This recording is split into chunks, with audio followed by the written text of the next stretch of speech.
बिस्मिल्लाहिर्रहमानिर्रहीम। जनाब स्पीकर साहब, यकीनी तौर पे बलूचिस्तान में अगर पसमानदगियाँ अपनी जगह पे, पूरे पाकिस्तान में अगर हम किसी एक सब्जेक्ट पे बहुत तज्जिया करते हैं तो सेहत वो एक वाहिद चीज़ निकलती है जहाँ इस पूरे मुल्क में हम उसका एक बहुत बड़ा डेफिसिट देखते हैं, और ख़ासकर गरीब आदमी के लिए किसी बहुत सीरियस मर्ज़ में मुब्तला होना, वो न सिर्फ उसके लिए ये रंजिश बन जाती है कि मैं अभी इस अपने इलाज से किस तरह बाहर निकलूँगा, बल्कि वो सारे ख़ानदान, उनकी मईशत, उनका सब कुछ इसमें तबाह हो जाता है। और एक मैंने अपना नाक़िसा तज्ज़िया लगाया कि बहुत सारे लोग सिर्फ इस वजह से इन सारी चीज़ों से दो चार होते हैं कि उनको राइट प्रोसेस और सही गाइडेंस भी कभी नहीं मिलती है। माजी में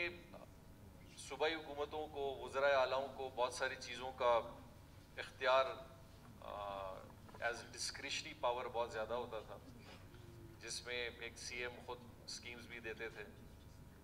किसी भी हल्के में जाते थे, ऐलानात करते थे, हेल्थ में पैसे देते थे, स्पोर्ट्स में देते थे। फिर जनाब स्पीकर साहब, आपको याद होगा कि 2018 में 17 में कोर्ट ने इसका एक कॉग्निसेंस लिया और कहा कि ये डिस्क्रिशनरी अथॉरिटीज़ अब एग्जीक्यूटिव्स के पास नहीं होनी चाहिए, इसका कोई मैकेनिज्म आप बनाएं। असद बलोच साहब यहाँ मौजूद हैं, खिदरान साहब हैं, काबीना के हम सारे दोस्त हैं।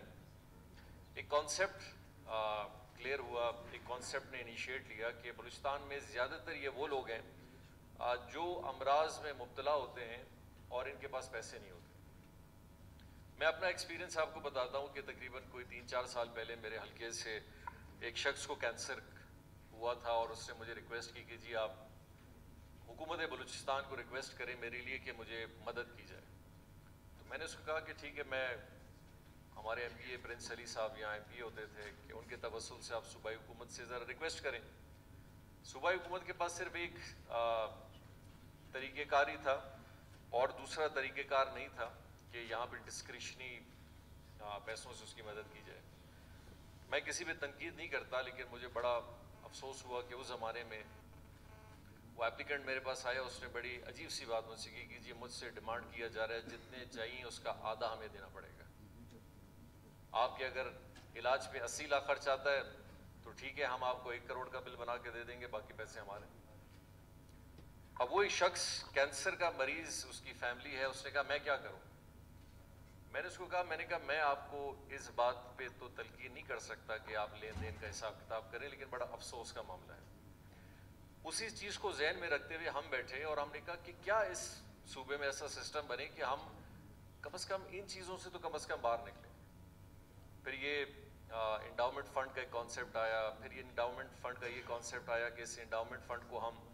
वन टाइम रखें। फिर आया कि नहीं जी, वन टाइम में तो कुछ नहीं है कि आपने साल में किए, इसका मैकेनिज़्म क्या हो, कौन सा डिपार्टमेंट हो, कौन सा इसका बोर्ड हो, क्या तरीक़ेकार हो, ताकि लोगों को कम से कम जितने भी लोग, हम देखें पूरे बलूचिस्तान में जो लोग कैंसर में, लिवर में या ऐसे अमराज में मुब्तला हैं, हम इलाज नहीं, कोई भी इलाज नहीं कर सकता, कोई दुनिया का मुल्क भी नहीं करता, लेकिन आप कम से कम कोशिश करते हैं कि ज़्यादा से ज़्यादा लोगों को जितना सेहत की सहूलत दे सकते हैं उसमें आप अपना काम कर सकें। तो एक फ़िक्स अमाउंट में रखा गया, इसकी एक इंडिपेंडेंट बोर्ड बनाया गया, इसने अपनी शुरुआत की, लोग जाते हैं अपना केस ले जाते हैं, उसकी एस्टिमेशन बनती है, अस्पतालों से बनती है, ये बोर्ड में उसको डिस्कस होता है, बोर्ड उसकी अप्रूवल देती है और फिर जाके होता है। ये अलग बात है कि 15 दिन में, 20 दिन में बोर्ड की एक मीटिंग होती है, और चूंकि हमें एक मैकेनिज्म के तहत काम करना है कि सरकारी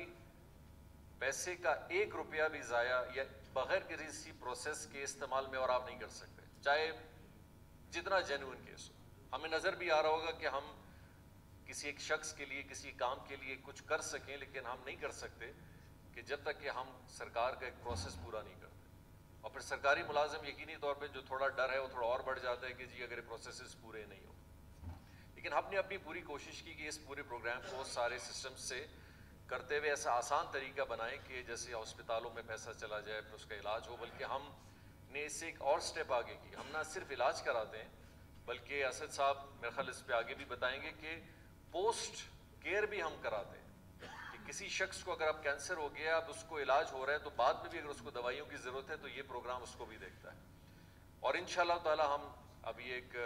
ہیلتھ کارڈ انشورنس کا بھی پروگرام لا رہے ہیں جو پورے بلوچستان کے لیے ہر شخص کے لیے ہوگا. وفاق نے بھی اس کا ایک سٹارٹ کیا ہے, انشاءاللہ ہم بھی صوبائی حکومت بھی اپنا ایک شروع کر رہی ہے کہ ہر انسان ایک ہیلتھ انشورنس کارڈ کا حقدار ہوگا اور کم از کم سرکار اس کو بیسک لیول پہ اس کی میڈیکیشن کا خیال رکھ سکے. جناب اسپیکر صاحب, یہ واقعہ ڈیفینیٹلی سردار صاحب نے مجھ سے بھی اس کا ذکر کیا تھا. کبھی کبھی ہم ایک بڑے ایسے ماحول میں ایموشنل بھی ہماری سینسٹیوٹیز بھی آ جاتی ہیں کہ ہمارے جاننے والے, ہمارے دوست, اقارب, یہاں تک کم از کم ہم تک جو اپروچ کرتے ہیں, کیونکہ وہ ہم تک اپروچ کرتے ہیں, کسی ایک ممبر تک کرتے ہیں, وہ اس کے ساتھ منسلک ہوتے ہیں اور وہ دیکھ رہے ہیں کہ اس کی جان خطرے میں ہے اور کچھ نہ کچھ اس کو ہونے والا ہے, اور اس کے لیے ایک ایمرجنسی حوالے سے کیا طریقہ نکالا جائے. پھر ایک ڈسکریشنری فنڈ جو پہلے ہوتی تھی اس کو پھر ایس ایس پی پروگرام نے ہمیں چینج کیا جس کے سیکٹرز بنائے. لیکن مجھے بڑا یقینی طور پہ افسوس اس بات پہ ہے کہ اس طرح کے اسد صاحب نے کہا کہ اس طرح کے کئی اموات یقینی طور پہ ہوتے ہیں جہاں لوگوں کو ایک ایک دو دن میں فوراً پیسوں کی ضرورت پڑتی ہے, لیکن کوئی نہ کوئی اپنی مجبوری کے تحت کم از کم اس چیز سے رہ جاتا ہے, وہ کر نہیں پاتا, سرکاری ملازم ہو یا کوئی بورڈ ہو یا ادارہ ہو. لیکن ہمیں کوشش اپنی پوری کرنی چاہیے. یقینی طور پہ جہاں پہ جن لوگوں کی طرف یا جن پروفیسرز یا ڈاکٹرز کی طرف سردار صاحب نے نشاندہی کرائی ہے, یقینی طور پہ وہاں انکوائری بھی اسی حوالے سے ہو, اور جن کا جس حد تک جو بھی قصور ہے وہ قصور کم از کم اس کا تعین ہونا چاہیے کہ یہ قصور کس کا تھا اور یہ کام کس غفلت کی وجہ سے اس طرح ہوا. اور ہم اپنی طرف سے پوری یہ کوشش کر بھی رہے ہیں اور آگے کے لیے بھی بہتر کرنا چاہ رہے ہیں کہ ہم اس انڈاؤمنٹ فنڈ کو اور بلوچستان کے لوگوں کے لیے کس طرح بہتر کریں, کیونکہ یہ اس سے آج تک تقریباً کوئی 11 سے 1200 لوگ ابھی تک مستفید ہوئے ہیں. جس طرح اسد بلوچ صاحب نے کہا کہ 80 لاکھ 90 لاکھ 70 لاکھ ایک عام انسان کے اوپر خرچ ہونا, یہ بہت بڑا معنی رکھتی ہے. شاید ہمارے لیے نہ رکھیں لیکن لوگوں کے خاندان جائیداد تباہ ہو جاتے ہیں اس مرض میں. الحمدللہ بلوچستان کا پہلا کینسر ہاسپٹل بھی اپنی شروعات کی طرف ہے, اس کا کام